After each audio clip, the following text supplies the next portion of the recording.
किशोरी लाल जी के बेटे राघव की शादी की बात जगह जगह चल रही थी, लेकिन किशोरी लाल जी को कोई लड़की पसंद ही नहीं आती थी। और उसकी एक ही वजह थी, किशोरी लाल जी का लालची होना। उनको लड़की वालों से मोटा दहेज चाहिए था और इसी चक्कर में एक दिन वो एक बहुत पैसे वाले के घर अपने बेटे का रिश्ता लेकर पहुंचे। उस आदमी का नाम था ओम प्रकाश। देखिए किशोरी लाल जी, मेरी एक ही बेटी है और मेरी सारी संपत्ति जायदाद सब कुछ मेरी बेटी नैना का ही है। पापा, नाम से लगता है बहुत खूबसूरत होगी। कितना अच्छा नाम है ना, नैना। ओ, वैसे बात तो सही है आपकी। अब इतना पैसा है, जमीन जायदाद है, इकलौती बेटी, आप भी क्या करेंगे? सब कुछ उसे ही देंगे ना। बिल्कुल ठीक पहचाना आपने। बस बेटी की शादी और सारी जायदाद उसके नाम। पापा, बिना देखे हाँ कर दीजिए ना। इतना अच्छा रिश्ता फिर कहाँ मिलेगा? माला माल हो जाएंगे हम। मैं अपनी बेटी को बुलाता हूँ। अरे नहीं नहीं नहीं नहीं, आपकी बेटी का नाम नैना है, सुनकर ही लगता है बहुत सुंदर होगी।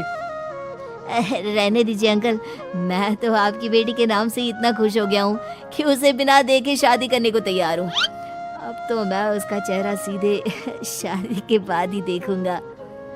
और इस तरह राघव नैना का चेहरा नहीं देखता और उससे शादी कर लेता है। शादी के बाद अपनी सुहाग रात पर जब राघव नैना का घूंघट उठाकर देखता है तो नैना की आंखें बंद थी। कितनी खूबसूरत हो तुम नैना। जरा अपनी आंखें खोलकर मेरी तरफ देखो तो सही। नहीं, मुझे शर्म आती है। अरे, मैंने तुम्हें शादी से पहले भी नहीं देखा, और अब अगर तुम आंखें खोलकर मुझे देखोगी भी नहीं तो मुझे अच्छा कैसे लगेगा? इससे पहले कि नैना अपनी आंखें खोलकर राघव की तरफ देखती, अचानक से लाइट चली गई और राघव नैना को पूरी तरह से देख भी नहीं पाया। अगली सुबह नैना राघव के लिए नाश्ता बनाकर लेकर आई। अरे ये क्या, आधा पराठा सेका हुआ है और आधा बिल्कुल कच्चा। ये तुमने क्या किया नैना?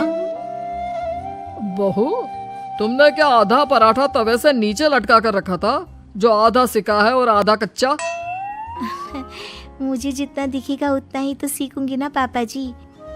जहाँ जहाँ मुझे नजर आ रहा था वहाँ मैंने सीख लिया, जहाँ जहाँ नहीं दिखा वहाँ कच्चा रह गया होगा। इसका क्या मतलब है?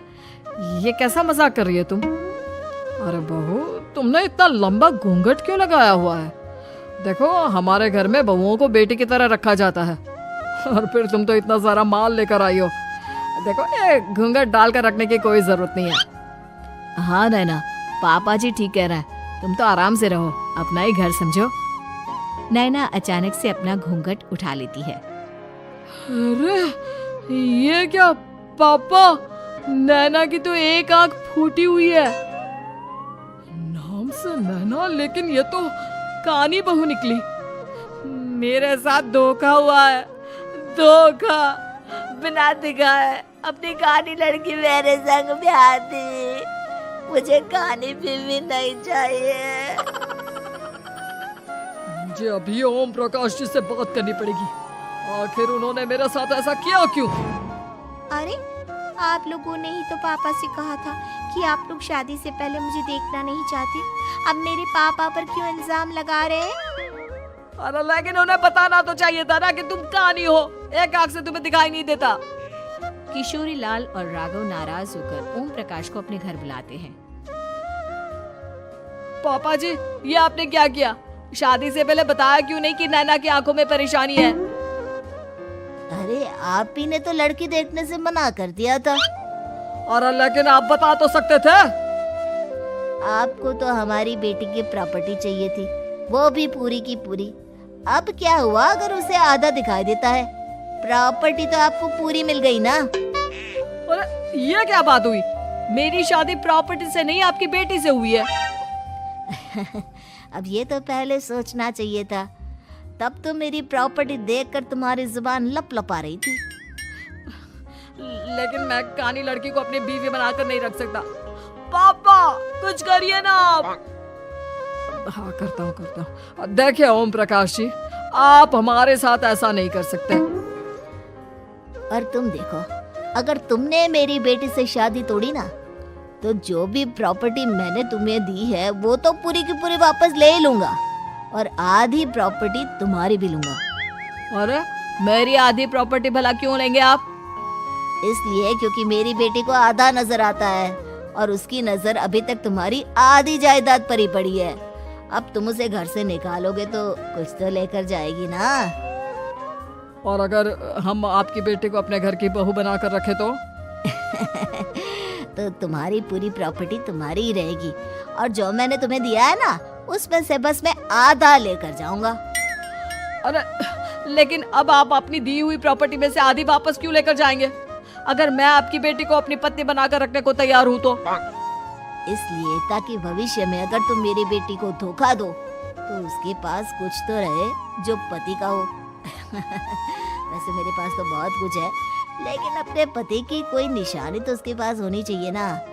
अब अगर तुमने मेरी बेटी को कहानी कहा तो तुम्हें प्रॉपर्टी भी कहानी ही मिलेगी, पूरी नहीं। जमाए राजा। किशोरी लाल और राघव समझ चुके थे कि वो बुरी तरह फंस चुके हैं और अब उनके पास वहां से निकलने का कोई चारा नहीं है। अब समझ में आया ना, लालच बुरी बला होती है। एक तो तुम्हें प्रॉपर्टी मिली, ऊपर से बीवी मिली, उसमें तुम्हें नखरे भी दिखाने हैं। आए बड़े, चुपचाप बैठो दोनों।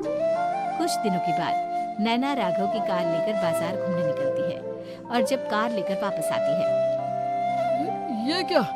एक तरफ से मेरी गाड़ी पूरी खराब हो चुकी है। लगता है तुमने मेरी गाड़ी को किसी दूसरी गाड़ी के साथ एक्सीडेंट किया है। अरे अरे कितना बड़ा नुकसान कर दिया तुमने बहू। वो क्या है ना पापा जी, मुझे एक आंख से दिखाई नहीं दे रहा था, सामने से गाड़ी आ रही थी। मुझे तो सिर्फ आधा ही दिखाई दिया और वो गाड़ी मेरी कार से रगड़ते हुए निकल गई। अब मैं क्या करूं बताओ? आप इसे ठीक कराने के पैसे कौन देगा? तुम्हारे पापा? तुमने मुझसे इस तरह से बात की? अभी रुको। नैना राघव की शिकायत ओम प्रकाश को कर देती है। देखो राघव, अब जो मेरी आधी प्रॉपर्टी तुम्हारे पास थी ना उसमें से आधी और मैं लेकर जाऊंगा क्योंकि तुमने मेरी बेटी को डांटा।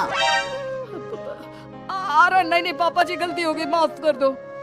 गलती की तो कोई गुंजाइश ही नहीं। अगली बार मेरी बेटी को डांटा तो बची हुई आधी में से आधी और ले जाऊंगा। लालच के चक्कर में हम दोनों ने बहुत बड़ी गलती कर दी बेटा। एक तो तुम्हें कानी बहू मिली और ऊपर से जो माल मिला वो भी काना। इस तरह राघव की हर एक गलती पर ओम प्रकाश उसकी प्रॉपर्टी का आधा आधा हिस्सा लेकर अपना सारा माल वापस ले गया और राघव को कानी बीवी से काम चलाना पड़ा। भाई लालच वाकई में बुरी बला है।